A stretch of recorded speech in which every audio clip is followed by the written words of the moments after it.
नमस्कार, मेरा नाम है Sumit Singh Mehta.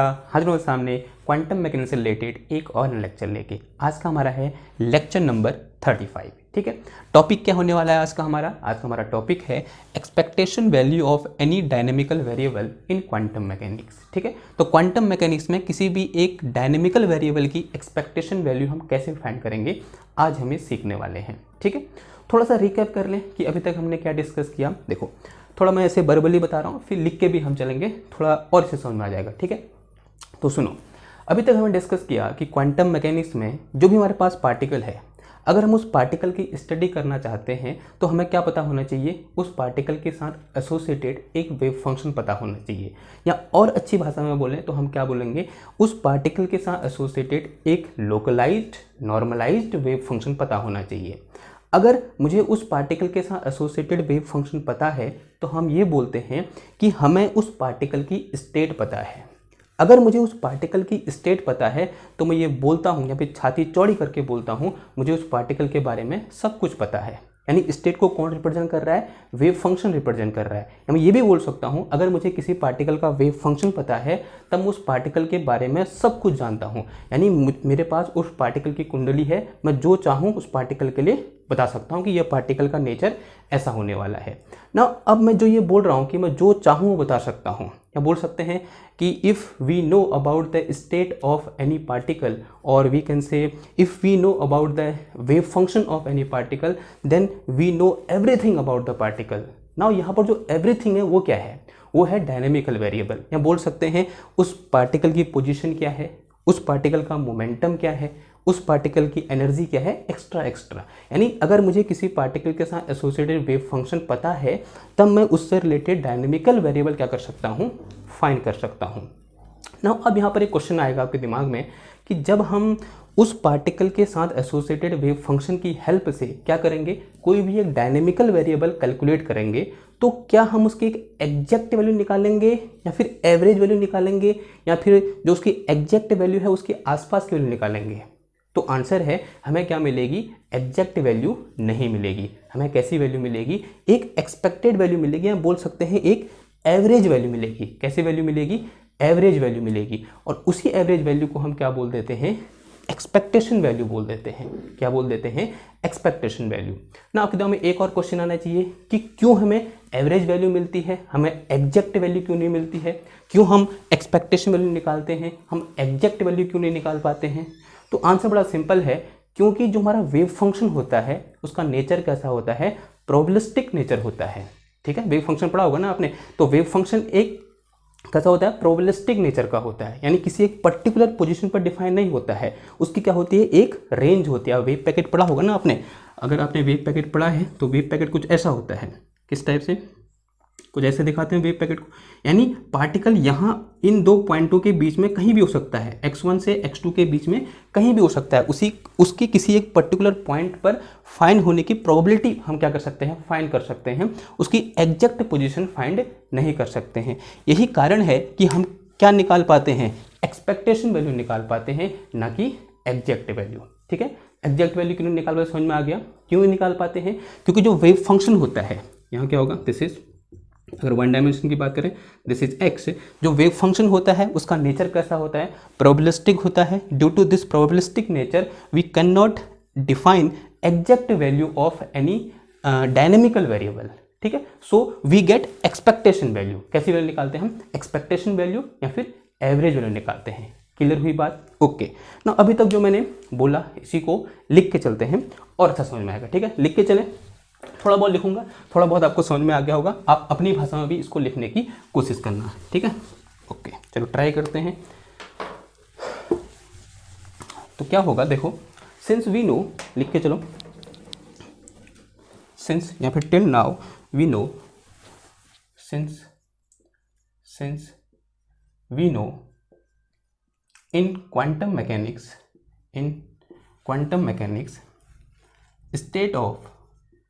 state of any particle is represented by wave function associated with normalized wave function। कैसा wave function, normalized wave function associated with it, ठीक है। Okay, if इसका आगे लिखो, इफ वी नो स्टेट या बोल सकते हैं क्या, wave function, if we know state और wave function of any particle then we know everything about particle, then we know everything ये अलग है इधर को, everything about particle, ठीक है। नाउ अब एवरीथिंग का मतलब क्या हुआ कि जो मैंने यहाँ पर वर्ड लिखा क्या, एवरीथिंग अबाउट पार्टिकल, तो एवरीथिंग का मतलब क्या हुआ यहाँ पर, एवरीथिंग का मतलब हुआ उसके साथ एसोसिएटेड डायनेमिकल वेरिएबल, उसकी पोजीशन क्या होगी, उसका मोमेंटम क्या होगा, उसकी एनर्जी क्या होगी, एक्स्ट्रा। एवरीथिंग का मतलब क्या हुआ, पोजीशन ऑफ पार्टिकल बोल सकते हैं, कुछ भी हो सकता है, ठीक है, जो आप फाइंड करना चाहते हो उससे रिलेटेड, पोजीशन ऑफ पार्टिकल बोल सकते हैं, ठीक है, मोमेंटम ऑफ पार्टिकल बोल सकते हैं, ठीक है, क्या बोल सकते हैं, मोमेंटम ऑफ पार्टिकल बोल सकते हैं, या क्या बोल सकते हैं, एनर्जी ऑफ पार्टिकल बोल सकते हैं। ई से रिप्रेजेंट कर दूं, एनर्जी ऑफ पार्टिकल क्या होगी यहाँ पर, ई होगी। तो अगर मेरे पास क्या है, किसी पार्टिकल का वेव फंक्शन पता है तो मुझे उसके बारे में सब कुछ पता है। सब कुछ कहने का मतलब उसके साथ जो फिजिकल क्वांटिटी एसोसिएटेड है, जैसे हम सामान्य तरह क्या फाइंड करते हैं, पोजीशन फाइंड करते हैं, मोमेंटम फाइंड करते हैं और एनर्जी फाइंड करते हैं, ठीक है। नाउ बट आगे लिखो, but due to probabilistic spelling देखना यार, probabilistic nature of wave function, इन सबको मैं कंबाइनली क्या बोल सकता हूँ, डायनेमिकल वेरिएबल बोल सकता हूँ, ठीक है, एनर्जी एक्स्ट्रा, या फिर बोल सकते हैं डायनेमिकल वेरिएबल, ठीक है, कंबाइनली क्या बोल दिया, डायनेमिकल वेरिएबल। ओके, फिर क्या लिख रहे हैं हम, due to probabilistic nature of wave function we can't determine exact value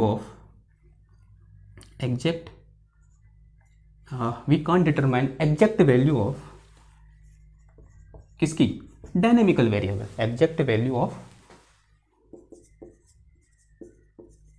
dynamical variable, so we find expectation value of dynamical variable, so we find expectation value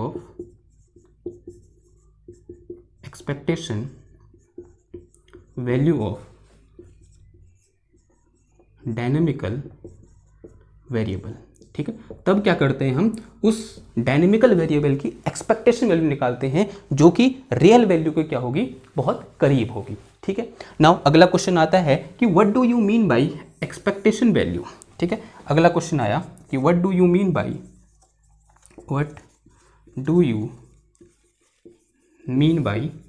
expectation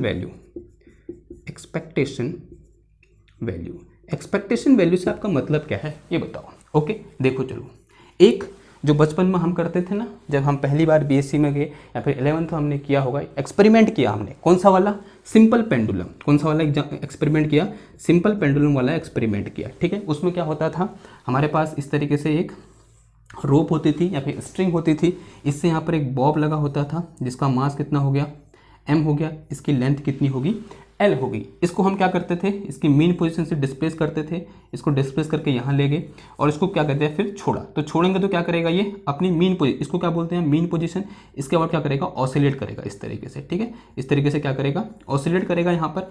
now अब एक oscillation complete करने में जितना time लगता है उसे हम क्या बोलते हैं, टाइम पीरियड T बोलते हैं, ठीक है।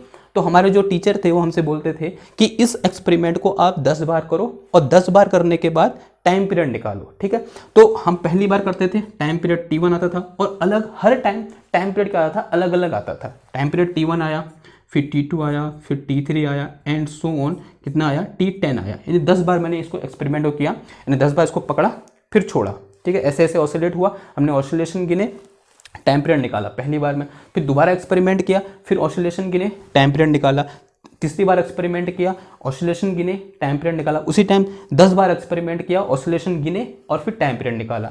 और अज्यूम कर लो, मैं यहाँ पर अज्यूम कर लेता हूँ हाइपोथेटिकली, मैं अज्यूम कर लेता हूँ कि पहली बार जब हमने एक्सपेरिमेंट किया तो इसका जो टाइम पीरियड आया वो कितना आया, 2 सेकंड आया, ठीक है। ये टाइम पीरियड है किसमें, इन सेकंड में, कितना आया, 2 सेकंड आया।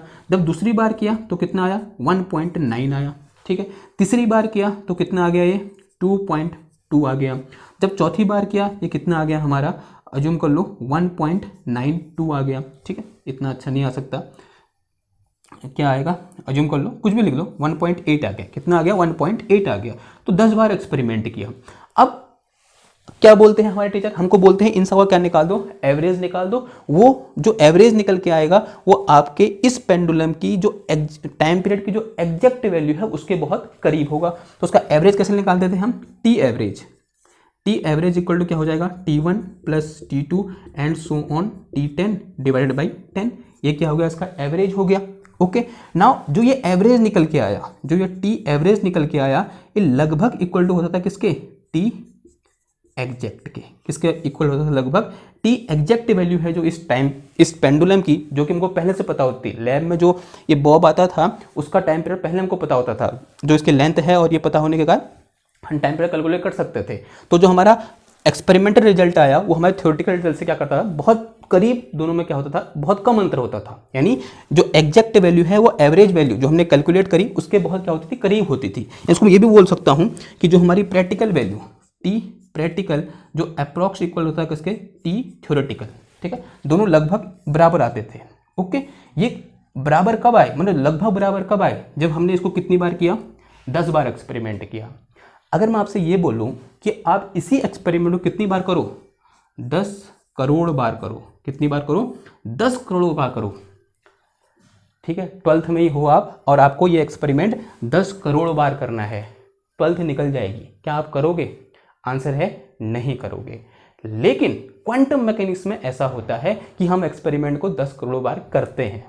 ओके, अभी बताऊंगा, हाइपोथेटिकली करते हैं, मैथमेटिकली करते हैं। देखो कैसे, अगर मैं इसी एक्सपेरिमेंट को 10 करोड़ बार करूं और फिर जाके ये एवरेज निकालूं, तब जाके जो वैल्यू आएगी उसे मैं क्या बोलूंगा, एक्सपेक्टेशन वैल्यू बोलूंगा। क्लियर हुई बात, ठीक है। क्या बोल रहा हूं मैं, जो एक्सपेरिमेंट हमने 10 बार करके एवरेज निकाला, अगर मैं इसी एक्सपेरिमेंट को कितनी बार करूं, 10 करोड़ बार करूं, कितनी बार करूं, 10 करोड़ बार करूं, और तब जाके उसका एक्सपेरिमेंट निकालूं, और 10 करोड़ बार सेम सिस्टम में करूंगा, ठीक है। सिस्टम चेंज नहीं होना है, सेम पेंडुलम सेम हो। और कितनी बार कर रहा हूं मैं इसको, मैं 10 करोड़ बार कर रहा हूं, कितनी बार कर रहा हूं, 10 करोड़ बार कर रहा हूं, और तब जाके जो एवरेज निकाल रहा हूं उसे मैं क्या बोल दूंगा, एक्सपेक्टेशन वैल्यू बोल दूंगा, ठीक है। 10 बार करने के बाद जो रिजल्ट आया उसको हम एक्सपेक्टेशन वैल्यू नहीं बोलेंगे। कितनी बार, 10 करोड़ बार एक्सपेरिमेंट करने के बाद जो एवरेज वैल्यू निकल के आई या फिर एक्सपेक्टेड वैल्यू निकल के आई, उसी को हम क्या बोलेंगे, एक्सपेक्टेशन वैल्यू बोलेंगे। ना एक क्वेश्चन हो रहा है मेरे दिमाग में आ रहा है, या फिर बोल सकते हैं, मैं पूछ सकता हूं आपसे कि 10 बार एक्सपेरिमेंट करने में जो वैल्यू आई और 10 करोड़ बार एक्सपेरिमेंट करने के बाद जो वैल्यू आई, उन दोनों में से ज़्यादा कौन सी वैल्यू अच्छी होगी, या फिर एग्जैक्ट वैल्यू के नज़दीक कौन सी होगी। सिंपल सी बात है, 10 करोड़ बार जो एक्सपेरिमेंट करने के बाद जो वैल्यू आ रखी है, अगर वो वैल्यू क्या होगी, जो एग्जैक्ट वैल्यू है, या फिर जो क्या बोल सकते हैं, हाँ, जो एग्जैक्ट वैल्यू है उसके क्या है, बहुत करीब होगी। कौन सी वाली, 10 करोड़ वाली। क्लियर हुई बात, ओके। तो 10 करोड़ बार कहाँ एक्सपेरिमेंट करते हैं हम, क्वांटम मैकेनिक्स में। तो यहाँ से ये भी बोल सकते हैं कि क्वांटम मैकेनिक्स क्या है, एक्यूरेट है in compare to classical mechanics. ऐसा हम कहाँ करते हैं, क्लासिकल मैकेनिक्स में करते हैं। और 10 करोड़ बार एक्सपेरिमेंट कहाँ करते हैं, क्वांटम मैकेनिक्स में करते हैं। तो ये बोल सकते हैं हम यहाँ से एक ऐसा हम क्या बोलते हैं, स्टेटमेंट पास कर सकते हैं कि जो क्वांटम मैकेनिक्स है उसके रिजल्ट बेटर होते हैं in compare to classical mechanics. Clear हुई बात इतनी। नाउ जो मैंने अभी तक बोला यहाँ पर, उसी को मैं एक लाइन में लिख देता हूँ, ठीक है। इसे मिटा दूँ। ये क्या था, जस्ट एक समझाने की कोशिश करी थी मैंने एक एग्जाम्पल की हेल्प से कि एक्चुअल में एक्सपेक्टेशन वैल्यू क्या होती है। तो एक्सपेक्टेशन वैल्यू क्या है, 10 करोड़ बार एक्सपेरिमेंट किया, जरूरी नहीं है 10 करोड़ बार, आप 9 करोड़, 25 करोड़, 100 करोड़, 200 करोड़, 300 करोड़, उसको जनरली क्या बोल दूंगा मैं, लार्ज नंबर ऑफ टाइम क्या कर रखा है मैंने, इसको मेजरमेंट कर रखा है और तब जाके उसका एवरेज निकाल रखा है, और एवरेज निकलने के बाद जो वैल्यू निकल के आई है उसी को हमने क्या बोला है, एक्सपेक्टेशन वैल्यू बोला है। क्लियर? तो इसे मिटाता हूं फिर लिखता हूं। Okay,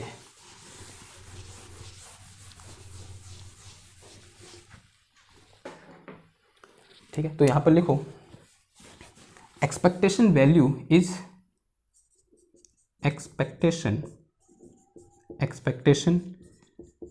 value is average of large number of measurement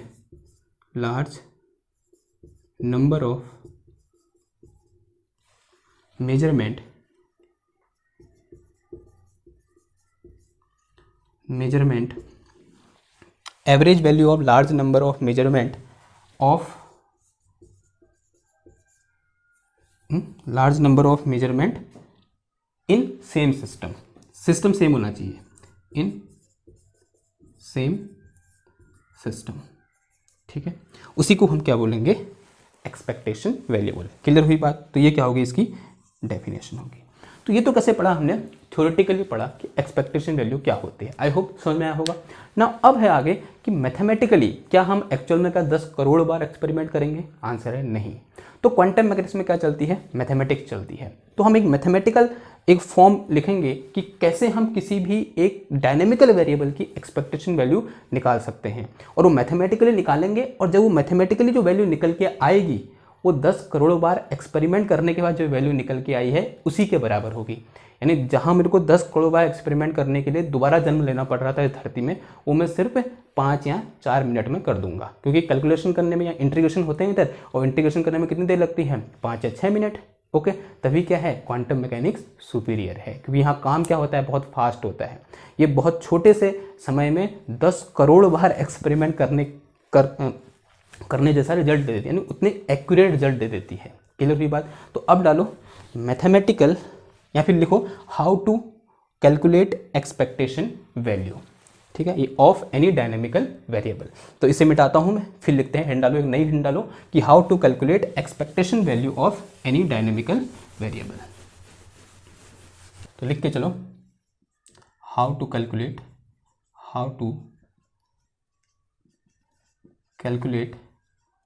expectation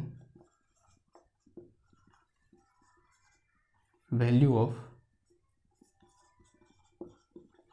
any dynamical variable.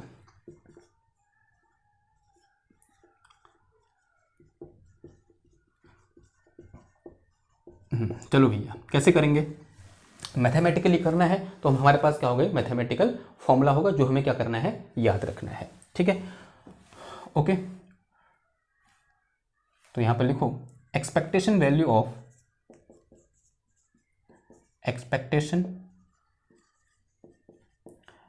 Of any dynamical, क्या हो रहा है यार आज, dynamical variable can be calculated by following way.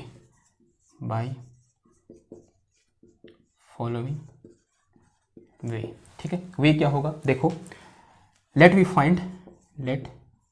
We want to find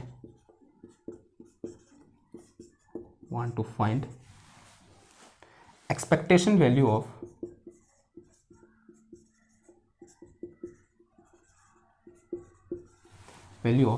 any dynamical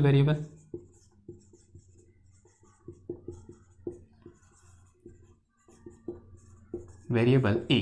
कोई डायनेमिकल वेरिएबल जनरल, ठीक है, in general बात कर रहा हूं। ठीक है, कोई डायनेमिकल वेरिएबल क्या है मेरे पास, ए है, इसकी मुझे क्या चाहिए, एक्सपेक्टेशन वैल्यू चाहिए। ठीक है, ए क्या है यहाँ पर, कोई डायनेमिकल वेरिएबल है, पोजीशन हो सकता है, मोमेंटम हो सकता है, एनर्जी हो सकता है, पोटेंशियल एनर्जी हो सकता है, कुछ भी हो सकता है। ठीक है, कैसे फाइंड करेंगे, देखो रिप्रेजेंट कैसे करेंगे, expectation value of dynamical variable A, इसको हम ऐसे लिखते हैं, expectation value of dynamical variable ए।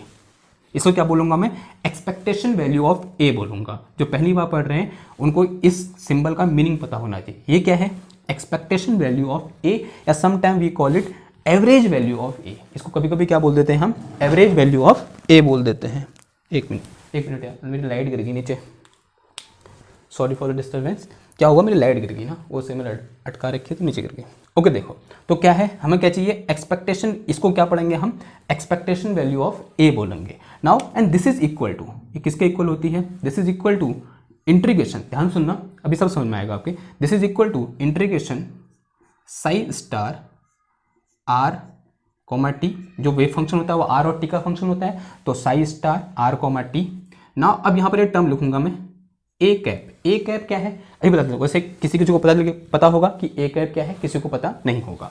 तो A cap into psi R comma T, और यहाँ क्या आ जाएगा, डी क्यूब आर, कहीं कहीं पर डी भी लिख देते हैं, मैंने क्या लिख दिया यहाँ पे, डी क्यूब आर लिख दिया। और ये क्या है, वो फॉर्मूला है, this is the formula for expectation value of A. Okay, ये फॉर्मूला याद कर लो, बहुत सिंपल सी चीज़ है, बहुत कोई ऐसे दिमाग में मन लगाना। यहाँ क्या है, साई स्टार है, यहाँ साई है, बीच में क्या है, ए है। ध्यान देने वाली बात यह है कि हमेशा ये साई स्टार कहाँ होगा, इस ए के लेफ्ट हैंड में होगा, यानी जो यहाँ पर मैंने ए लिखा है इसके कहाँ होगा, लेफ्ट में होगा, ठीक है। और जो साई होगा वो यहाँ होगा। ओके, ना एक एक करके देखते हैं कि साई क्या है, साई स्टार क्या है, ए क्या है, ठीक है। सबसे पहले किसकी बात करते हैं, साई की। इसका मतलब सब जानते हैं, साई क्या है, वेव फंक्शन ऑफ पार्टिकल। ये क्या है हमारा, वेव फंक्शन ऑफ पार्टिकल, ठीक है, वेव फंक्शन ऑफ पार्टिकल है। ये चीज़ क्या है, psi star are comma T, इसका कॉम्प्लेक्स कॉन्जुगेट हो जाएगा ये, psi star are comma T. ये चीज़ क्या है, complex conjugate of psi R comma T. ये क्या है मेरे पास, complex conjugate of psi R comma T. क्या है ये, psi R comma T. Complex conjugate जानते हो, जहां आयोटा होता है तो माइनस आयोटा हो जाता है स्टार लगाने के बाद, ठीक है, ये आपने पढ़ा हुआ है, ठीक है। ये हो गया। नाउ ए क्या है, ए बहुत इंपॉर्टेंट चीज है। ए है हमारे पास क्या, operator corresponding to dynamical variable A, ठीक है। ए क्या है मेरे पास, ऑपरेटर करस्पॉन्डिंग टू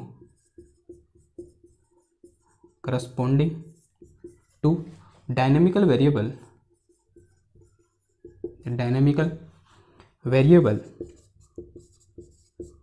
ए। जो डायनेमिकल वेरिएबल ए है उसके करस्पॉन्डिंग जो ऑपरेटर होता है उसको हमने यहां पर लिखा हुआ है, ठीक है। जैसे हम जानते हैं, अगर मैं किसकी बात करूं, पोजीशन की बात करूं, ठीक है। फॉर एग्जांपल अगर मैं कुछ सम ऑपरेटर, अगर मैं कुछ यहां ऑपरेटर लिखना चाहूं, some dynamical variable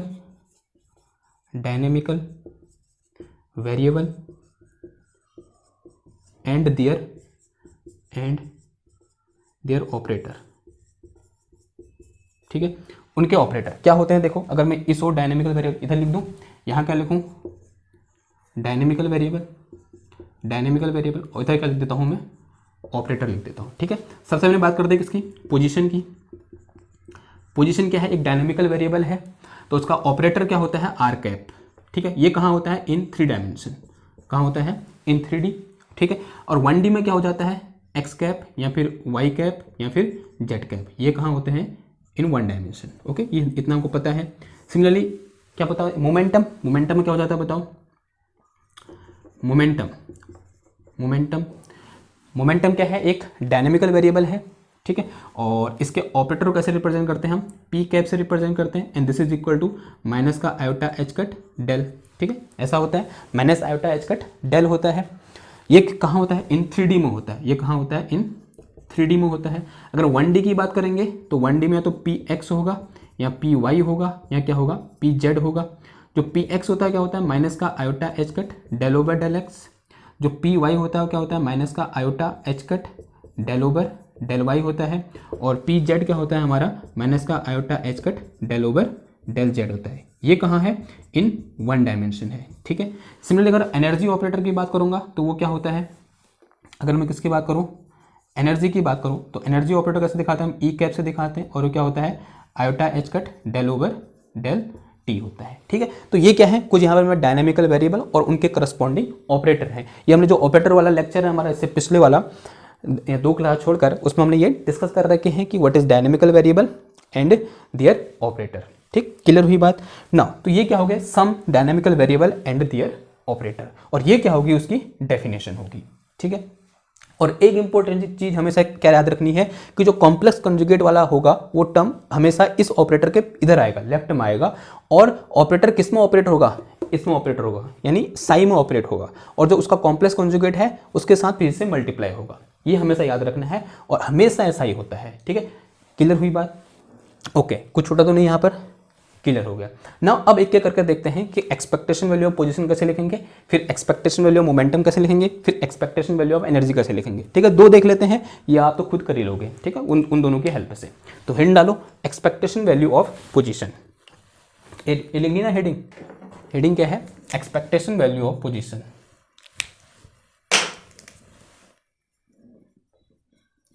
expectation value of position, position की एक्सपेक्टेशन वैल्यू क्या होगी। ठीक है ना, पोजीशन को किससे रिप्रेजेंट करेंगे, आर से रिप्रेजेंट करते हैं हम, रिप्रेजेंटेड बाई आर। ठीक है, तो फ्रॉम डेफिनेशन, तो डेफिनेशन लिख लो पहले। एक्सपेक्टेशन वैल्यू डेफिनेशन क्या होती है, डेफिनेशन होती है expectation value of any dynamical variable A is equal to क्या होती है इधर पर, psi star r comma t, ये वेक्टर है। ठीक है, आर कॉमा टी, और इनटू इससे एसोसिएटेड क्या आ जाएगा, यहाँ पर ऑपरेटर आ जाएगा, और यहाँ क्या आ जाएगा, साई आर कॉमा टी। ओ, एक चीज छूट गई पीछे वाले में, हमने जो यहाँ पर लिखा था ना वेव फंक्शन, उसके आगे लिख दो, वेव फंक्शन के आगे नॉर्मलाइज्ड वेव फंक्शन। प्लीज यार वो करके आओ एक बार थोड़ा सा पीछे जाओ, पन्ना पलटो अपना, जहां पर हमने लिखा था ना where here psi r comma t is wave function associated with particle, ऐसा कुछ लिखा था, वहां पर लिखो normalized wave function. Most important लिख देना वहां पर कि हमको याद रखना है कि ये वेव फंक्शन कैसा होता है, नॉर्मलाइज्ड वेव फंक्शन होता है। अगर यहाँ पर मैं विदाउट नॉर्मलाइज किए इस वेव फंक्शन को यहाँ लिख दूंगा तो हमारा आंसर गलत आ जाएगा। तो कैसा वेव फंक्शन होना चाहिए, नॉर्मलाइज्ड वेव फंक्शन होना चाहिए। तो यहाँ पर लिखो it is normalized wave function. Okay, और ये क्या आ जाएगा मेरा यहाँ पर से डी क्यू आर आ जाएगा। तो यहाँ मैं लिख देता हूँ यहाँ पर, तो साई आर कॉमा टी क्या होना चाहिए, मस्ट बी नॉर्मलाइज्ड। ठीक है, कैसा होना चाहिए, नॉर्मलाइज होना चाहिए। ओके, क्लियर हुई बात? ठीक हो गया ना। पोजीशन की बात कर रहे हैं तो एक जो क्या आ जाएगा, आर आ जाएगा।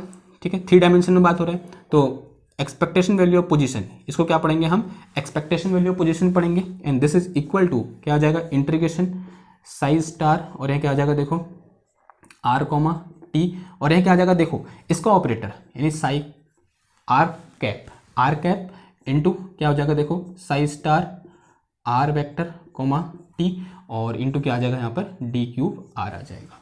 ठीक है, एक खास बात होती है इस पोजीशन ऑपरेटर के साथ, ये क्या होता है, मल्टीप्लिकेटिव होता है, यानी ये आर सीधे मल्टीप्लाई हो जाता है इधर पे। जब भी मैं किसी पोजीशन ऑपरेटर को किसी वेव फंक्शन पर ऑपरेट करता हूं तो क्या हो जाता है, उसके साथ मल्टीप्लाई हो जाता है, यानी कैसा होता है, मल्टीप्लिकेटिव नेचर का होता है, यानी ये आर सीधे क्या हो जाएगा, इस पर मल्टीप्लाई हो जाएगा। ठीक है, तो कभी कभी आप बुक में यहाँ पर आर ऑपरेटर लिखा हुआ नहीं भी पाओगे, क्यों, क्योंकि ये क्या होता है, ऑपरेटर सीधे मल्टीप्लाई हो जाता है। ठीक है, क्लियर हुई बात? ओके, नाउ ये क्या हुआ, इन 3D हुआ, ये कहाँ हुआ, इन 3D में हुआ। अगर मैं किसकी बात करूं, इन 1D की बात करूं, अगर मैं इन 1 डायमेंशन की बात करूं तो 1 डायमेंशन में एक्सपेक्टेशन वैल्यू ऑफ, या तो वो एक्स एक्सेस के अलॉन्ग हो सकता है, या वाई एक्सेस के अलॉन्ग हो सकता है, या फिर जेड एक्सेस के अलॉन्ग हो सकता है। तो क्या आ जाएगा, expectation value of x is equal to क्या आ जाएगा, integration psi star X T आ जाएगा। इधर देखो अब आर की जो कितना आ जाएगा, एक्स आ जाएगा, यहाँ क्या आ जाएगा, एक्स कैप। ठीक है, यहाँ मैं एक्स कैप भी लिख सकता हूँ या सीधे सीधे एक्स भी लिख सकता हूँ, क्यों, क्योंकि अगर जब इस एक्स कैप को मैं इस पर क्या करूँ, ओ सॉरी ये गलत हो गया।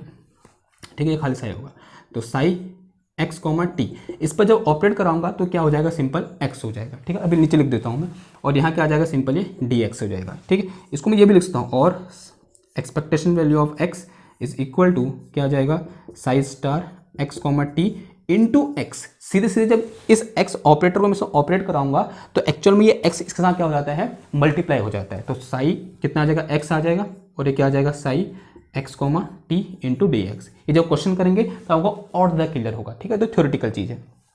अब देखो, अब ये तो एक्स हो गया, सिमिलरली एक्सपेक्टेशन वैल्यू वाई लिखोगे तो क्या हो जाएगा, this is equal to this is psi star y comma T, और ये क्या आ जाएगा, वाई कैप, और ये क्या आ जाएगा देखो psi Y comma T into कितना आ जाएगा, डी वाई। सिमिलरली वाई भी क्या हो जाएगा, मल्टीप्लाई हो जाएगा। ठीक है, जब आप इसको ऑपरेट कराओगे, ऑपरेट कराने का मतलब वाई को ऑपरेट कराने का मतलब वाई से मल्टीप्लाई कर देना। ओके, सिमिलरली अगर मैं यहाँ पर देखूँ एक्सपेक्टेशन वैल्यू ऑफ जेड लिखूँ, then this is equal to क्या हो जाएगा, integration psi star Z comma T into क्या आ जाएगा यहाँ पर जेड कैप आ जाएगा और ये क्या आ जाएगा Sai this is Z comma T और ये कितना आ जाएगा इंटू डी जेड आ जाएगा। ठीक है, ये कहाँ होगा 1 डायमेंशन में एक्सपेक्टेशन वैल्यू ऑफ पोजीशन, ये कहाँ होगी 3 डायमेंशन में एक्सपेक्टेशन वैल्यू ऑफ पोजीशन। अब बात करते हैं किसकी, एक्सपेक्टेशन वैल्यू ऑफ मोमेंटम। अगली हिंट डालो, expectation value of momentum.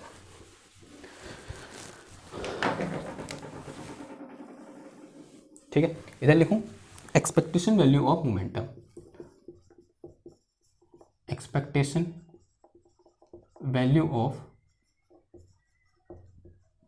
Momentum. Momentum की expectation value, momentum is represented by P, P से रिप्रेजेंट करते हैं और एक्सपेक्टेशन वैल्यू की डेफिनेशन हमने यहाँ पर लिखी हुई है। ठीक है, तो expectation value of momentum, P की एक्सपेक्टेशन वैल्यू ऐसे पढ़ेंगे। ठीक है, सिंबॉलिकली ऐसे लिखेंगे, इसे क्या पढ़ेंगे हम, एक्सपेक्टेशन वैल्यू ऑफ पी पढ़ेंगे। तो expectation value of P is equal to क्या आता है, पहले साई स्टार, यानी वेव फंक्शन दिया होगा ना उस पार्टिकल का, जिस पार्टिकल का हमें मोमेंटम निकालना है उसका वेव फंक्शन दिया होगा, तो उसका complex conjugate, this is are comma T, और यहाँ क्या आ जाएगा, दिस इज पी ऑपरेटर, क्या आएगा यहाँ पर पी ऑपरेटर। यहाँ क्या आया ए ऑपरेटर, जब यहाँ ए की एक्सपेक्टेशन वैल्यू निकालनी थी। यहाँ पर क्या आया आर ऑपरेटर, जब हमने पोजीशन की एक्सपेक्टेशन वैल्यू निकालनी थी। तो यहाँ क्या आएगा पी ऑपरेटर, जब हमने क्या करनी है, मोमेंटम की क्या निकालनी है, एक्सपेक्टेशन वैल्यू निकालनी है। तो पी और यहाँ क्या आ जाएगा, देखो Sai this is are comma T और इंटू कितना हो जाएगा, ये डी क्यूब आर हो जाएगा। ठीक है, नाउ थोड़ी देर पहले हमने डिस्कस किया था, अभी हमने यहीं पर डिस्कस किया कि since we know this P cap, या बोल सकते हैं momentum operator in quantum mechanics और इन 3 डायमेंशन क्या होता है, आयोटा एच कट डेल होता है। तो ये उठा के इधर रख दो, आंसर आ जाएगा। तो क्या आ जाएगा, देखो this is equal to psi star are comma T और ये क्या हो जाएगा, देखो माइनस का आयोटा एच कट और ये डेल और ये क्या आ जाएगा, देखो इधर पे psi and this is R comma T into del cube R, ऐसा आ गया। अब देखो ये iota minus iota H cut constant है, बाहर आ जाएगा और डेल इसमें ऑपरेट होगा। ठीक है, डेल इसमें क्या होगा, ऑपरेट होगा और ये बाहर आ गया। तो क्या हो जाएगा, देखो expectation value of P is equal to minus का आयोटा एच कट बाहर आ गया, integration this is psi star और ये क्या आ जाएगा इधर पर आर कोमा टी और ये क्या होगा इधर पर डेल और this is psi R comma T और इंटू कितना आ गया यहाँ पर डी क्यूब आर आ गया। ठीक है, ये क्या निकल गई मेरे पास, expectation value of momentum in 3 dimension. कहाँ निकली ये, इन 3 डायमेंशन निकली। अब कहाँ निकाल लेंगे, इन 1 डायमेंशन निकाल दो फिर आप, इन 1 डायमेंशन। तो अगर इन 1 डायमेंशन में क्या पता होना चाहिए, एक्सपेक्टेशन वैल्यू मोमेंटम पता होनी चाहिए, जो कि थोड़ी देर पहले हमने लिखी थी। क्या लिखी थी, दोबारा लिख दूँ, देखो एक्सपेक्टेशन वैल्यू मोमेंटम, ये नोट हो गया ना इधर का, इसे मिटा देता हूँ, नहीं सॉरी, हाँ मोमेंटम ऑपरेटर इन 1 डायमेंशन कैसे डिफाइन किया था, P X P Y P Z, या तो पी एक्स हो सकता है या फिर अलॉन्ग एक्स एक्सेस हो सकता है या अलॉन्ग वाई एक्सेस हो सकता है या फिर अलॉन्ग जेड एक्सेस हो सकता है। अगर एक्स एक्सेस के अलॉन्ग है तो क्या होगा, पी एक्स होगा। तो पी एक्स का इक्वल टू क्या होता है, iota H cut del over del X होता है। सिमिलरली पी वाई का इक्वल टू क्या होता है, माइनस का iota H cut del over del Y होता है, या फिर पी जेड का इक्वल टू क्या होता है, माइनस का iota H cut del over del Z होता है। उठा के एक एक करके रख दो। तो सबसे पहले किसके, देखो पी एक्स की expectation value, expectation value of P x क्या आ जाएगा, यानी एक्स डायरेक्शन में जो मोमेंटम है उसकी एक्सपेक्टेशन वैल्यू क्या हो जाएगा, देखो यहाँ पर सब में क्या है, माइनस आयोटा एच कट है, सब बाहर आ जाएगा। तो सीधे लिख दूँ मैं, एक स्टेप बंद कर दूँ। ठीक है, क्योंकि आप इसको यहाँ पर रखोगे, ऐसे रखोगे, माइनस आयोटा एच कट आएगा, वो बाहर आ जाएगा। तो क्या है, देखो यहाँ पर माइनस का आयोटा एच कट तो बाहर आ गया इंटीग्रेशन से, अंदर कितना आ गया, Sai star this is x comma T और फिर क्या आ जाएगा यहाँ पर, देखो डेल ओवर डेल एक्स। अब 1 डायमेंशन की बात कर रहे हैं तो वेव फंक्शन भी 1 डायमेंशन वाला दिया होगा आपको। ठीक है, तो साई अगर 3 डायमेंशन हो जाए तो 3 डायमेंशन वाला रखेंगे। ओके, अगर 1 डायमेंशन हो तो 1 डायमेंशन वाला रखेंगे। तो क्या आ जाएगा, साई एक्स कॉमा टी और ये क्या हो जाएगा इधर पर डी एक्स हो जाएगा। सिमिलरली अगर मैं expectation value of P Y निकालूंगा तो क्या आ जाएगा, माइनस का iota H cut integration psi star x comma T. Wave function आपको दिया होगा, वेव फंक्शन की ये साई आपको दिया होगा। ठीक है, हम क्वेश्चन करेंगे आने वाले लेक्चर में, आपको पता चलेगा आपको क्या करना है।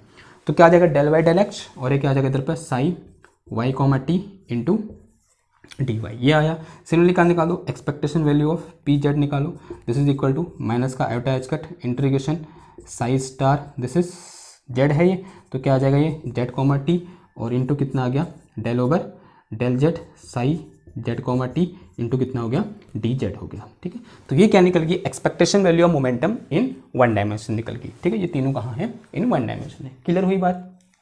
ओके, तो समझ में आया कि एक्सपेक्टेशन वैल्यू ऑफ मोमेंटम और एक्सपेक्टेशन वैल्यू ऑफ पोजीशन कैसे निकालेंगे, ऐसे निकालेंगे। एक आपके लिए होमवर्क है, होमवर्क ये है कि आपको एक्सपेक्टेशन वैल्यू ऑफ एनर्जी के लिए एक्सप्रेशन लिखना है और वेव फंक्शन आपको साई आर कॉमा टी दे रखा है। ठीक है, ये वेव फंक्शन दे रखा है और एक्सपेक्टेशन वैल्यू ऑफ एनर्जी के लिए आपको एक्सप्रेशन लिखना है। लिख के आप नीचे कमेंट में भी टाइप कर सकते हैं आपको आया या नहीं, या मुझे डायरेक्ट मैसेज कर सकते हैं। आपको समझ में आया तो बहुत अच्छी बात है, और कहीं पर कोई स्टेप समझ में नहीं आया तो आप मेरे को मैसेज कर सकते हैं। ओके, अब एक और चीज़ है यहाँ पर कि एक्सपेक्टेशन वैल्यू ऑफ, ठीक है, एक थोड़ी सी चीज़ और बची है, उसे भी कर लेते हैं। देखो लिखो यहाँ पर एक्सपेक्टेशन वैल्यू ऑफ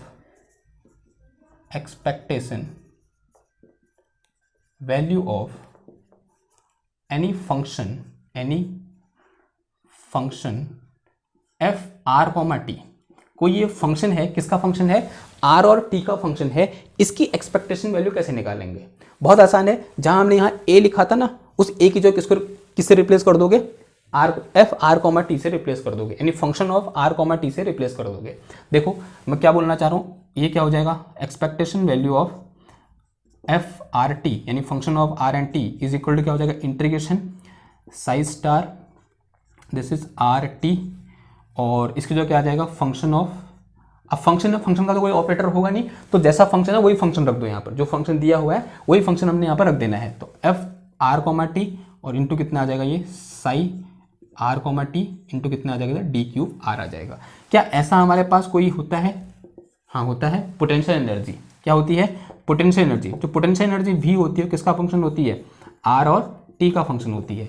अगर मैं expectation value of potential energy निकालने जाऊंगा तो क्या हो जाएगा, ये हो जाएगा मेरे पास इंटीग्रेशन, इस फॉर्मूले से देखो psi star r comma T, और इसमें कितना आ जाएगा, ये वी आर कॉमा टी आ जाएगा, और ये क्या आ जाएगा, देखो साई आर कॉमा टी आ जाएगा, और ये क्या आ जाएगा, डी क्यूब आर आ जाएगा। ठीक है, तो ये क्या निकल गई, एक्सपेक्टेशन वैल्यू ऑफ पोजीशन निकल गई। अब जो हमको दिया होगा, एक्सपेक्टेशन वैल्यू ऑफ क्या निकली, पोटेंशियल एनर्जी निकल गई। अब पोटेंशियल एनर्जी कुछ दिया होगा जो कि आर और टी का फंक्शन होगा, यहाँ केवल आर का भी हो सकता है, केवल टी का भी हो सकता है, दोनों का भी हो सकता है। ठीक है, ऐसा कुछ होगा तो वो उठा के हमने यहाँ फंक्शन जो का तो यहाँ पर रख देना है, फिर इंटीग्रेशन सॉल्व कर देना है, तो आपकी जो वैल्यू है, जो expectation value of potential energy है वो निकल के आ जाएगी। क्लियर हुई बात? तो ये क्या होगी, हमारी एक्सपेक्टेशन वैल्यू की कहानी यहाँ पर खत्म होगी। एक बहुत इंपॉर्टेंट चीज़ याद रखनी है इस लेक्चर के दौरान, वो ये है कि जो हमारा वेव फंक्शन होना चाहिए वो मस्ट बी नॉर्मलाइज होना चाहिए, और जो यहाँ पर हमने जो स्टार है, जो कॉम्प्लेक्स कॉन्जुगेट है, वो ऑपरेटर के कहाँ होना चाहिए, लेफ्ट में होना चाहिए। हमेशा ऑपरेटर किस में ऑपरेट होना चाहिए, साई आर कॉमा टी में ऑपरेट होना चाहिए, ना कि Sai star r comma T में। ये बात आपको अपने दिमाग में बैठा लेनी है जब तक कि आप फिजिक्स पढ़ रहे हैं। क्या है पहली बात, दोबारा बोल दूं, पहली बात ये है कि जो वेव फंक्शन होना चाहिए that this must be normalise. बहुत बार क्वेश्चन में ऐसा होता है कि हमको जो वेव फंक्शन दिया होता है वो कैसा दिया होता है, विदाउट नॉर्मलाइज किए हुए दिया होता है, और हम उसको ऐसे ही रख देते हैं और हमारा आंसर गलत आ जाता है। ठीक है, तो हमें क्या करना है, सबसे पहले वेव फंक्शन को नॉर्मलाइज करना है, तब जाके यहाँ पर रखना है।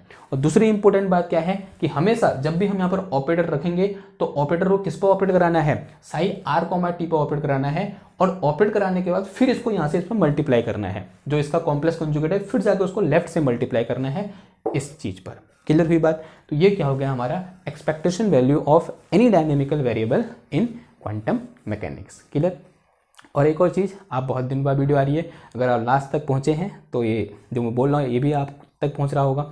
तो क्या है, व्यस्तता हर किसी के जीवन में रहती है, तो मेरे जीवन में भी है। ठीक है, तो है क्या, मैं भी स्टूडेंट हूँ आपकी तरह, तो मेरे भी कभी कभी पेपर हो जाते हैं, कभी कभी मुझे कुछ काम पड़ जाता है, तो पेपर की वजह से, यूनिवर्सिटी के पेपर है मेरे, तो उनकी वजह से मुझे कभी कभी वीडियो बनाने का मौका या फिर वक्त नहीं मिल पाता है। ओके, तो आज के लिए बस इतना ही, तो मिलते हैं आपसे नेक्स्ट क्लास में, तब तक थैंक यू, धन्यवाद।